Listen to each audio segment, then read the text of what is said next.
Halo, selamat datang di channel Dunia Para Gagak. Di sini kita akan menceritakan kehidupan di SMU laki-laki Suzuran atau yang lebih dikenal dengan Sekolah Para Gagak. So, tunggu apa lagi? Jangan lupa subscribe jika kalian ingin mengikuti ceritanya dan jangan lupa untuk tekan lonceng notifikasinya serta like dan share-nya ya. Oh iya dan jangan di-skip ya agar tidak ketinggalan ceritanya. Yuk masuk ke cerita. Cerita ini diawali dengan scene di mana Akutsu dan gerombolannya sedang memata-matai Bouya. Hal ini karena pada episode sebelumnya, Akutsu diperintahkan oleh Yamazaki untuk menyingkirkan Bouya. Saat memata-matai Bouya dari kejauhan itu, anak buah Akutsu protes karena mereka terlihat sedang menyelidiki kasus perzinahan. Otomatis ini membuat Akutsu marah dan langsung memukul anak buahnya. Akutsu berkata bahwa mereka harus bisa tahu dulu kelemahan dari Bouya jika ingin menyingkirkannya. Setelah itu anak buah Akutsu pun berkumpul dan membicarakan strategi untuk menjebak Bouya. Tapi strategi yang ingin mereka pakai ini agak aneh dan terkesan lucu, karena mereka ingin membuat lubang besar dan ingin menjebak Bouya agar bisa terjatuh di dalamnya lalu menghajar Bouya. Hal ini lantas didengar oleh Akutsu dan semakin menambah Akutsu marah kepada anak-anak buahnya karena ide bodoh mereka semua.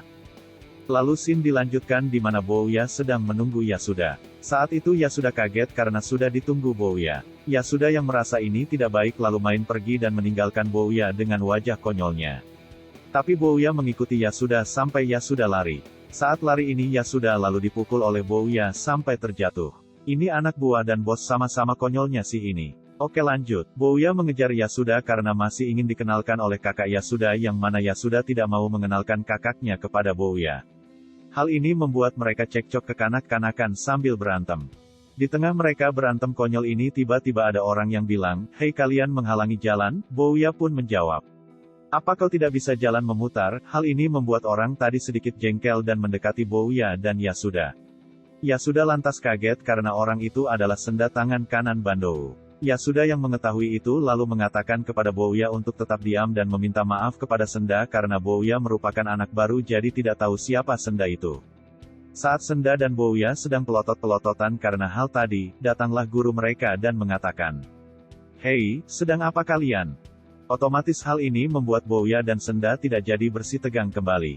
Yasuda merasa lega karena ada gurunya itu. Lalu Yasuda memberitahu kepada Bouya bahwa Senda itu adalah salah satu tangan kanan Bandou dan Bandou sendiri merupakan salah satu fraksi terkuat di Suzuran saat itu. Lucunya ketika Yasuda menjelaskan panjang lebar, Bouya ini tertidur dan membuat Yasuda marah. Yasuda menjelaskan lagi bahwa ada fraksi lain yang akan selalu menentang fraksi Bandou yaitu trio Ebizuka. Lalu scene dilanjutkan di mana Akutsu dan gerombolannya menguping pembicaraan Pon dan Mako. Ternyata Pon dan Mako sedang mengundi koin siapa yang akan melawan Bouya. Mereka masih tidak terima Hiromi dihajar oleh Bouya. Koin pun dilempar dan Mako pun menang. Akhirnya Makolah yang maju untuk menghadapi Bouya. Mendengar hal itu, Akutsu sangat senang karena ada orang yang ingin melawan Bouya. Akutsu tidak akan melewatkan ini. Scene pun berlanjut di mana Bouya sedang mengamati foto kakaknya Yasuda di mana dia bergumam agar bisa berkenalan dengan dia, maka dia harus mendekati Yasuda.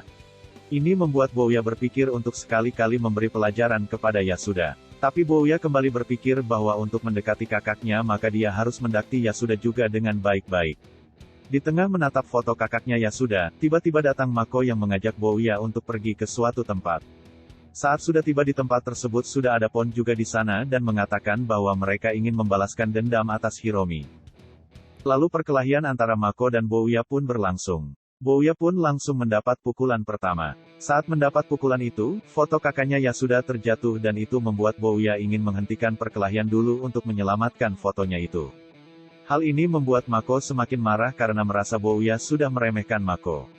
Mako pun kembali menghajar Bouya dengan menendangnya dan memukulnya berkali-kali, tetapi Bouya belum membalasnya karena ingin menyelamatkan foto kakaknya Yasuda. Ini konyol sih. Bouya terlihat hampir kalah. Pon pun bergumam kenapa Hiromi bisa kalah dari anak seperti dia. Di tempat lain Akutsu pun melihat perkelahian itu dari jauh. Anak buahnya pun berkomentar pertandingan segera akan selesai karena Mako sudah memukul dan menendang Bouya berkali-kali.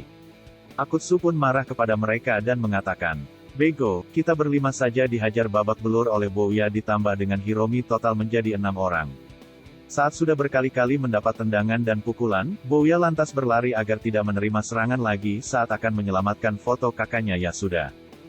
Pon melihat hal itu lantas bergumam kembali.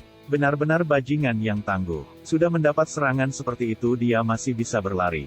Saat sudah mendapatkan fotonya kembali, Bouya pun lantas berbalik badan dan bersiap menghadapi Mako.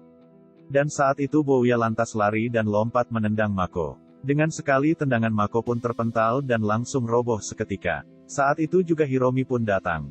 Hiromi datang sepertinya berniat untuk menghentikan perkelahian itu. Tapi sudah terlambat karena Mako sudah terkapar.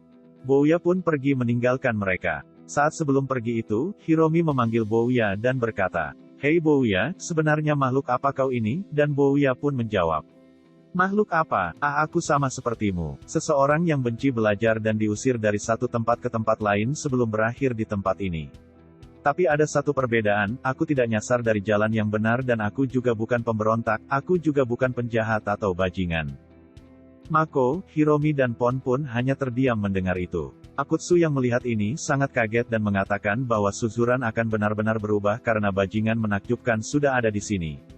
Lalu scene ditutup dengan Bandou sudah kembali dan sedang dengan gerombolannya termasuk Senda dan Yamazaki. Dan cerita kali ini pun selesai. Gimana alur ceritanya teman-teman? Menarik bukan? Jangan lupa untuk komen di bawah ya. Saran dan masukan kalian akan sangat berarti bagi kami demi channel ini makin berkembang. Terima kasih yang sudah menonton. Nantikan cerita selanjutnya. Tekan lonceng notif agar tidak ketinggalan ceritanya. Bye-bye, sehat-sehat semua.